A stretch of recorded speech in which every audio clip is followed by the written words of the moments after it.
اللہ رب العالمین والصلاة والسلام علی سیدنا و مولانا محمد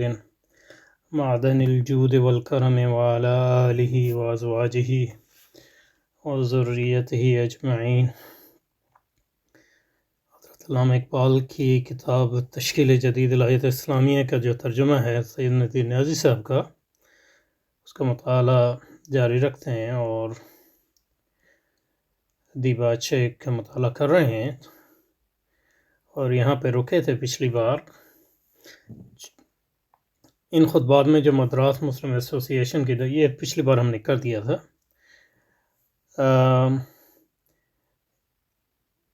ان خطبات میں جو مدراس مسلم ایسوسی ایشن کی دعوت پر مرتب ہوئے اور مدراس، حیدرآباد اور علی گڑھ میں دیے گئے، میں نے اسلام کی روایت فکر لہٰذا علوم انسانی میں جو ترقیاں ہوئی ہیں ان کا لحاظ کرتے ہوئے ان انسان کے مختلف شعبے میں حال ہی میں رونما ہوئی ہیں، الہیات اسلامیہ کی تشکیل جدید سے ایک حد تک پورا کرنے کی کوشش کی۔ تو یہ اس پہ ہم نے تفصیلی بات پچھلی بار کی تھی کہ یہ کیا کرنا چاہ رہے ہیں، اور اس کا لب لباب یہ تھا کہ بنیادی طور پہ جو وہ یہ کر رہے ہیں وہ جدید علم کلام کے احیاء کا کام کر رہے ہیں، اور اس کی وجہ یہ ہے کہ علم کلام جو ہے اس کے دو جز ہیں۔ ایک تو اسلامی عقائد جو دائمی ہیں، کم از کم جو اس میں غیر اجتہادی عقائدی مسائل ہیں، یعنی جو ایمانیات ہیں اور ارکان اسلام ہیں، اور دوسرا وہ ہے جو علم انسانی جو ہمیشہ بدلتا رہتا ہے، کم از کم بعض پہلوؤں میں،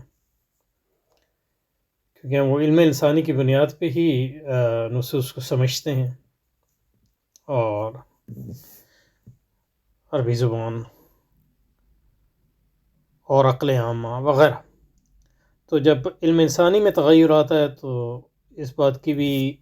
ضرورت ہوتی ہے کہ اسلام کے فہم اور اسلام کے دفاع اور اسلام پر جو اعتراضات ہیں وہ بھی بدل جاتے ہیں۔ تو تجدید کا یہ مطلب نہیں ہے کوئی نیا اسلام ایجاد کرنا، کم از کم نظری طور پہ، لیکن یہ کہ اس پہ غلطیاں ہوتی ہیں، اور پچھلی بار ان کی وجوہات بھی تھوڑی بہت ہم نے عرض کی تھی، اور کہہ رہے ہیں کہ اب یہاں سے شروع کرتے ہیں کہ یہ وقت اس کام کے لیے بڑا مساعد ہے۔ کیوں؟ اس لیے کہ شروع میں تو جو علامہ اقبال کے نزدیک اور بہت سے لوگوں کا یہ خیال تھا کہ مغربی تہذیب جو ہے وہ ایک خدا بیزار تہذیب کے طور پہ ابھری، اور اس کا جو بہت بڑا ہتھیار تھا وہ سائنس تھی، اور سائنس میں بھی فزکس۔ کیوں؟ جو مغربی تہذیب تھی، تہذیب یعنی مطلب ہم اس کو تہذیب نہیں سمجھتے، لیکن ایک نیوٹرل سطح، یعنی مغربی تہذیب جو ہے وہ ایک خدا بیزار تہذیب کے طور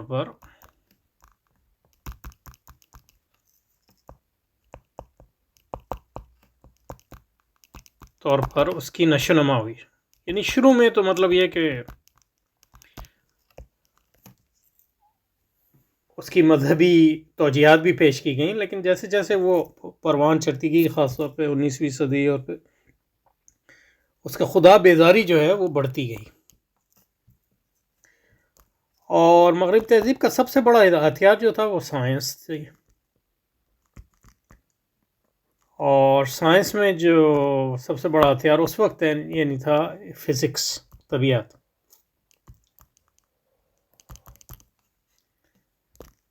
اس لیے مطلب نیوٹن کا نام ہمیشہ آتا ہے کیونکہ وہ اس کا طبیعت میں بڑا مقام ہے، اور یہ ہتھیار اس لیے تھا کہ طبیعت کی بنیاد جو ہے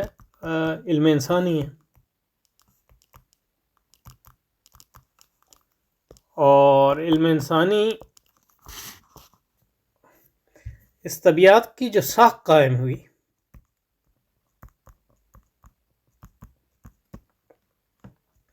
اس بنیاد پہ قائم ہوئی، یعنی عوام کی نظر میں اور اس کا جو خواص کی نظر میں بھی طبیعت کے اصولوں پر جو علم قائم ہوا، یا جو اطلاعات ہمیں انسان اور کائنات کے بارے میں ملیں ویسی تھی کہ ان کے سچائی ہم اپنی آنکھوں سے دیکھ سکتے تھے. کن معنوں میں؟ یعنی وہ صرف نظری نہیں تھی سچائی ان معنوں میں کہ اس کی عملی جو ہے اس کو استعمال کر کے انسانی جو زندگی ہے اس میں عملی انقلاب آیا. اور وہ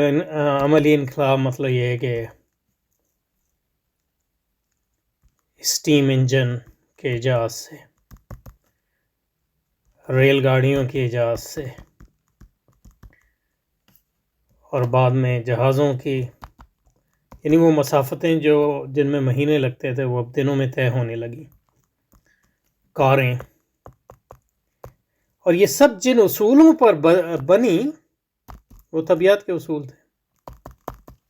ان کو عملی جامہ پہنایا گیا. اور جو طبیعت جو جس چیز سے اس کی بنیاد ہے وہ مادہ ہے اور حرکت ہے، حرکت اور قوت، یہ طبیعت کا موضوع ہے. اور طبیعت نے اس چیز کو جو ہے مشاہدے کی بنیاد پر، تجربے کی بنیاد پر،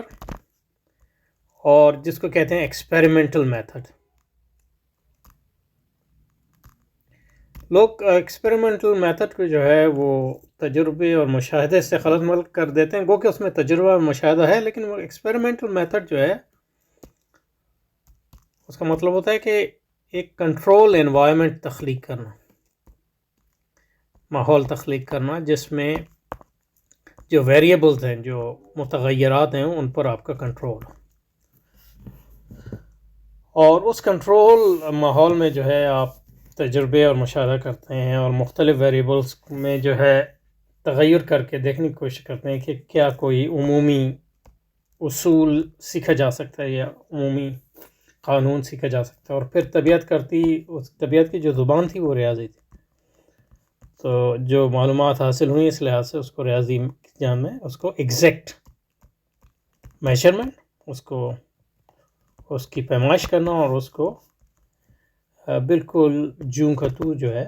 اس کو کوانٹیفائی کرنا، یعنی اس کو مقداری زبان میں بیان کرنا. صرف مطلب یہ ہے کہ پرانی طبیعت وغیرہ مقدار سے زیادہ جو ہے معیار یا کیفیت پر زور دیتی تھی. اس نے کہا کیفیت جو ہے یہ جو ہے مطلب یہ ہے کہ ذاتی چیزیں یا انفرادی چیزیں، اس پر زیادہ جو ہے بھروسہ نہیں کیا جا سکتا، لیکن مقدار پر بھروسہ کیا جا سکتا. تو یہ طبیعت کی بنیاد تھی.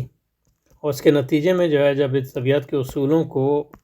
عملی زندگی میں بنایا گیا تو اس میں انسانی زندگی میں ایک ایسا انقلاب آیا جو تاریخ میں اس سے پہلے انسان نے نہیں دیکھا تھا.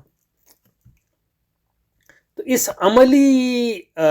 جو طبیعت کی ساکھ قائم ہوئی،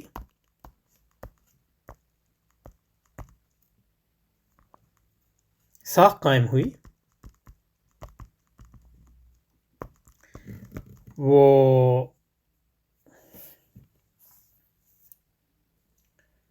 اس کے عملی نتائج کے نتیجے میں قائم ہوئی، کسی نظری دعووں کے نتیجے میں قائم نہیں. تو جو اس کے دعوے تھے عمل اس کی تصدیق کرتا تھا، اور ہم ہر کوئی اپنی آنکھ سے دیکھ سکتا. تو اگر مطلب یہ کہ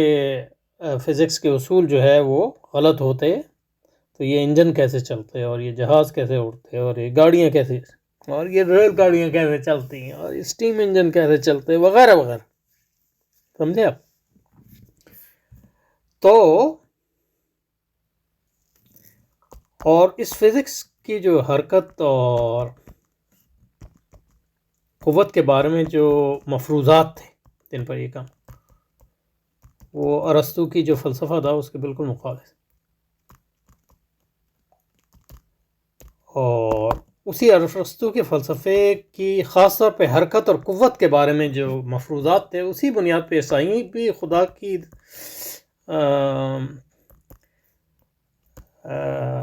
وجود کی دلیلیں دیتے تھے، اور مسلمان متکلمین نے بھی انہی بنیادوں پہ دی، یعنی کازمولوجیکل آرگومنٹ، مطلب یہ کہ ہر سبب کا ایک مسبب کا سبب ہونا چاہیے وغیرہ وغیرہ، اور حرکت کا محرک ہونا چاہیے، یہ جو بنیاد تھی، اور قوت ہونی چاہیے جو باہر سے استعمال ہو۔ لیکن آپ کو پتہ ہے کہ نیوٹن کے جو قوانین ہیں، حالانکہ نیوٹن خود مطلب مذہبی آدمی تھا، اس میں یہ ہے کہ حرکت جو ہے وہ اس کو قائم رکھنے کے لیے باہر سے کوئی قوت کی ضرورت نہیں ہے، مطلب یہ کہ یعنی اگر انرشیا نہ ہو، یعنی مقابل قوت نہ ہو، تو ایک چیز جو حرکت میں ہے وہ ہمیشہ سے جو ہے وہ حرکت میں رہ سکتی۔ تو اس لحاظ سے جو اس کی ضد پڑتی ہے cosmological argument, for example for the existence of God, جو متکلمین کا مطلب ایک بہت بڑا ہتھیار تھا، اور فلسفیوں کا بھی، اور مسلمان متکلمین کا بھی، اور جو عیسائی جس کو وہ کہتے ہیں ڈاگمیٹک تھیولوجسٹ اور تھیولوجنس، ان کا بھی یہ ایک بہت بڑا تھا۔ تو طبیعت گو کہ یعنی نیوٹن ایک مذہبی آدمی تھا، لیکن عموماً جو ہے طبیعت کے فروغ کے نتیجے میں جو فلسفہ پنپا، خاص طور پہ مثلا ڈیکارڈ کا، وہ میکینیکل فلسفی جس کو کہتے ہیں، اور اس میں خدا کا وجود اگر تھا بھی تو وہ ایک ایسے خدا کا تھا جو کائنات، یعنی جس کو کہتے ہیں واچ میکر گاڈ، ڈیزم جس کو کہ وہ خدا نے جو ہے کائنات بنا دی اور پھر وہ بیٹھ گیا، اس کا اس میں کوئی عمل دخل نہیں۔ تو مطلب اس خدا کو ماننا اور نہ ماننا برابر ہے، ان معنوں میں کہ اس کا آپ کی زندگی سے کوئی تعلق نہیں ہے۔ تو یہ تھی 19ویں صدی کے آخر تک، جو علامہ اقبال 20ویں صدی کے آغاز میں، یعنی طبیعت کی، اور یہ طبیعت کا جو رخ تھا وہ مذہب مخالف ان معنوں میں تھا۔ اس کے نتیجے میں جو تہذیب برپا پڑ رہی تھی، وہ یعنی خدا کا انکار نہ بھی ہو تو خدا کا عمل دخل زندگی سے میں کم سے کم ہوتا۔ اس کی بنیاد جو ہے طبیعت یعنی فزکس کی ساکھ، جو فزکس کی ہیبت اور فزکس کا اتھارٹی، اور وہ جو قائم ہوئی تھی وہ اس بنیاد پہ قائم ہوتی ہے کہ جو فزکس کی بنیاد پہ ہم نے علم حاصل کیا، اس کے نتیجے میں انسانی زندگی جو ہے اس کی، یعنی سچ کو ہم اپنی آنکھوں سے دیکھ سکتے ہیں اس کی عملی سکسیس کے نتیجے میں۔ تو یہ علامہ اس تناظر میں علامہ اقبال کہہ رہے ہیں، اب ٹیکسٹ کی طرف جاتے ہیں تو یہ بات سمجھنے میں آسانی ہوگی۔ تو جو علامہ کہہ رہے ہیں کہ یوں بھی یہ وقت اس طرح کے کام کے لیے بڑا مساعد ہے، یعنی اسلام کی دفاع، اسلام کی نئی توجیہ پیش کرنے کی کے لیے مساعدہ، یا مذہب کی توجیہ کرنے کے لیے مساعدہ، کیونکہ قدیم طبیعت سے اس کے مراد یہی نیوٹن کی فزکس نے خود ہی اپنی بنیادوں پر تنقید شروع کی، اور جو طبیعت نے اپنی بنیادوں پر تنقید شروع کی وہ دو بنیادیں تھیں، دو طرف سے آئیں وہ چیزیں۔ جو طبیعت میں انقلاب آیا وہ دو طرف ہے، یعنی ایک تو بڑا انقلاب جو تھا وہ تو نیوٹن، لیکن وہ جو طبیعت تھی نیوٹن اور گیلیلیو وغیرہ کی، اور بعد میں مطلب میکسویل اور جو بڑے بڑے لوگ تھے، یہ جو ہے میکینیکل فلسفی کو زیادہ قوت فراہم کرتی تھی، اور میکینیکل فلسفی یا تو خدا کا انکار کرتی تھی، اور انکار نہ بھی کرتی تھی تو خدا کا ایسا تصور دیتی تھی جس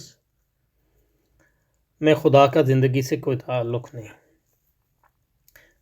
لیکن دو چیزوں نے جو ہے پرانی سے مراد نیوٹن کی طبیعت کو چیلنج کیا۔ ایک تو آئنسٹائن کی نظریہ اضافیت نے، آئنسٹائن کے نظریہ اضافیت نے، ریلیٹیوٹی، اس کو آئنسٹائن کی طرف منسوب کیا جاتا ہے کیونکہ اس نے اس کی وجہ، لیکن یہ کہ یہ ایک جرمن فلسفیوں اور دوسرے جرمن ماہرین طبیعت اور ڈچ ماہرین طبیعت اور ریاضی کے کام کے نتیجے میں عمومی طور پہ اس کا فروغ ہوا. آئنسٹائن نے اس میں مطلب اس کو جو ہے زیادہ مشہور کیا اپنے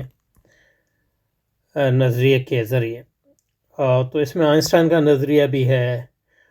اور اس میں مطلب ہائزنبرگ کا انسرٹنٹی پرنسپل بھی ہے. اور گو کہ ہائزنبرگ کا جو انسرٹنٹی پرنسپل ہے اس کا تعلق جو ہے کوانٹم فزکس سے زیادہ ہے. اور دوسرا جو انقلاب آیا وہ کوانٹم فزکس. کوانٹم فزکس جو ہے یعنی نیوٹن کی فزکس کو رد نہ آئنسٹائن کرتا ہے نہ کوانٹم فزکس کرتی ہے، لیکن اس کے جو مفروضات ہے اس کو چیلنج کرتی ہے اور دوسرے مفروضات پیش کرتی ہے جو مفروضات جو ہے اتنے میکینیکل نہیں ہیں اور ان میں علت و معلول میں وہ گہرا ربط نہیں ہے جو نیوٹن اور گیلیلیو کی فزکس میں. تو اس کے نتیجے میں یہ موقع پیدا ہوا کہ جو طبیعت کی مذہب بیداری تھی توقع پیدا ہوئی کہ مذہب بیداری تھی، اس کے مقابلے میں جو نئی ترقیاں ہو رہی تھی طبیعت میں، اس کے نتیجے میں اگر وہ خدا اور مذہب کے حق میں دلائل نہ بھی پیش کریں تو کم از کم اس کے لیے جو ہے ماحول آسان بنا دیں.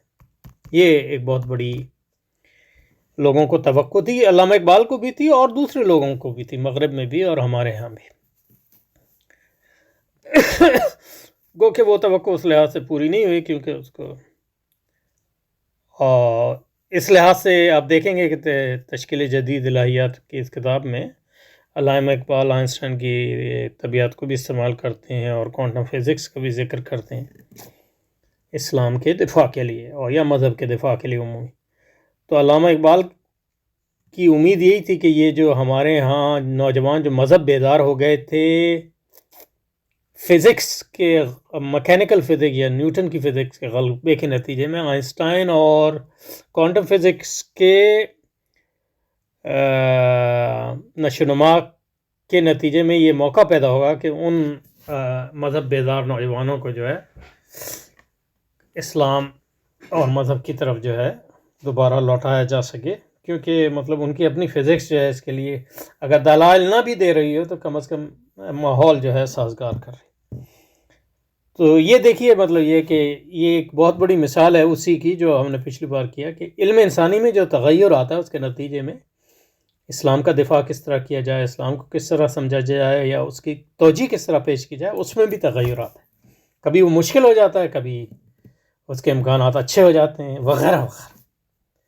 تو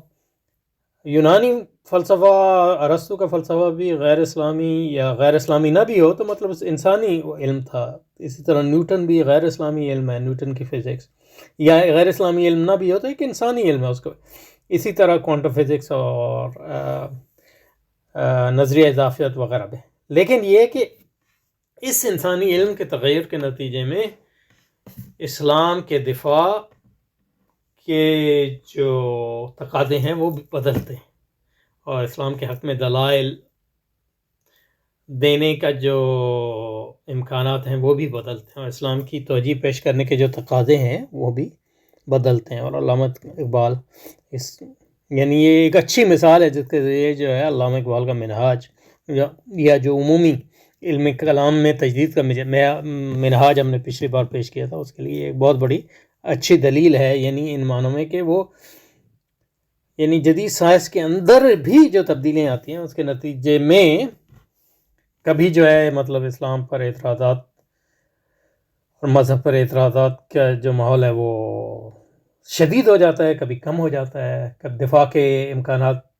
کم ہو جاتے ہیں، کبھی زیادہ ہو جاتے ہیں وغیرہ وغیرہ. اس لیے مطلب متکلم کے لیے ناگزیر ہے کہ وہ انسانی علم میں جو نشوونما ہو رہا ہے اس پر اس کی گہری نظر وہ دیکھے کہ کون سے ایسے حالات پیدا ہو رہے ہیں جس سے اسلام کا دفاع کیا جا سکتا ہے، اسلام کی زیادہ بہتر توجیہ کی جا سکتی ہے وغیرہ وغیرہ. تو یہ ایک بہت اچھی ہمیں مثال یہاں علامہ اقبال نے دی ہے واپس جاتے ہیں کتاب کی طرف، دیباچے کی طرف۔ ٹھیک ہے، فرما رہے ہیں کہ قدیم طبیعت نے خود ہی اپنی بنیادوں پر تنقید شروع، لہٰذا اس قسم کی مادیت ابتداً اس کے لیے ناگزیر بڑی تیزی سے ناپید ہو رہی ہے۔ تو مطلب یہ کہ لوگ یہ سمجھتے تھے کہ، اور کسی حد تک اس میں وہ مطلب یہ کہ درست بھی تھے، لیکن یہ کہ جو مادیت جو ہے میکینیکل فزکس میں تھی یا نیوٹن کی فزکس میں تھی، وہ ناگزیر نہیں تھی، بلکہ کوانٹم فزکس اور اضافیت جو ہے اس مادیت کو تحلیل نہیں کرتی، تو کم از کم اس مادیت کی جو حدت اور شدت ہے اس کو کم کرتی ہے، اور کم از کم روحانیت کے لیے ایک اسپیس پیدا کرتی ہے، ایک یعنی گنجائش پیدا کرتی ہے وغیرہ وغیرہ۔ لہذا جس قسم کی مادیت ہے اس کی بڑی تیزی سے ناپید ہو رہی ہے، یہ مطلب ان کا خیال تھا، یعنی ان کی توقع تھی۔ میرے خیال میں مطلب یہ توقع کچھ مطلب پری میچور تھی، لیکن یہ کہ توقع تھی، تو مطلب یہ کہ ایز اے بطور متکلم آپ کو اس چیز پر ہمیشہ نگاہ ہونی چاہیے۔ اور وہ دن دور نہیں جب مذہب اور سائنس میں ایسی ہنگامیوں کا انکشاف ہو جو سردست ہماری نگاہ سے پوشیدہ ہیں۔ تو اس لیے مطلب یہ کہ وہ سائنس میں اتنی زیادہ دلچسپی رکھتے ہیں، کیونکہ اگر سائنس جو ہے اگر اپنی عملی کامیابیوں کی وجہ سے اس کی ایک ایسی دھاک بیٹھی ہوئی ہے، تو اگر سائنس مذہب مخالف ہو تو مذہب کا دفاع بڑا مشکل ہو جاتا ہے۔ تو اگر ہم آنگیوں کا انکشاف ہوگا تو اس کے نتیجے میں ہم مذہب کا وقار جو ہے دوبارہ قائم کرنے میں کم از کم مطلب غیر جو مذہب سے دور ہو گئے ہیں مسلمان نوجوان، ان میں اور عامت المسلمین اور انسانوں میں مدد ملے گی۔ اب یہ اور بات ہے کہ مطلب مذہب اور سائنس کے تعلق کے بارے میں جو یہ حضرت علامہ اقبال کا نقطہ نظر ہے وہ صحیح ہے نہیں، یہ الگ بات ہے، لیکن اس بنیادی بات میں تو کیا شک ہے کہ مطلب یہ کہ اگر سائنس جو ہے اس کی دھاک ہے، دھاک کیوں بیٹھی ہے؟ کیونکہ اس کے نتائج ہیں، اور اگر سائنس جو ہے مذہب مخالف ہے تو پھر مطلب یہ کہ اور سائنس کو لوگ سچ سمجھتے ہیں، اور سچ اس لیے سمجھتے ہیں کہ اس کے نتائج ہیں۔ اگر جھوٹ ہوتی تو اس سے گاڑیاں کیسی چلتی، یعنی یہ مطلب دس از دا آرگومنٹ۔ تو ظاہر ہے کہ اگر مذہب اور سائنس میں ہم آہنگیوں کا انکشاف ہوگا، اور کم از کم مطلب یہ کہ سائنس جو ہے مذہب مخالف نہ ہو، تو یہ ایک اچھی بات ہے۔ اس کے نتیجے میں مطلب یہ مذہب پن پہ بلے پڑے نہ، تو کم از کم اس کے لیے گنجائش تو پیدا ہو کہ اس میں مذہب کی نیا دفاع کیا جا سکے۔ تو یہ یہاں تک بات کی ہے، تو یہاں پہ رکتے ہیں، کیونکہ آگے جو باتیں ہیں گو کہ صرف چند سطر ہی ہیں، لیکن اس میں مطلب یہ کہ جیسے کوزے میں دریا بند ہے، تو اس میں اتنی اس میں جلدی کی ہمیں ضرورت نہیں ہے، اس کو الگ سے لیں گے انشاءاللہ۔ السلام۔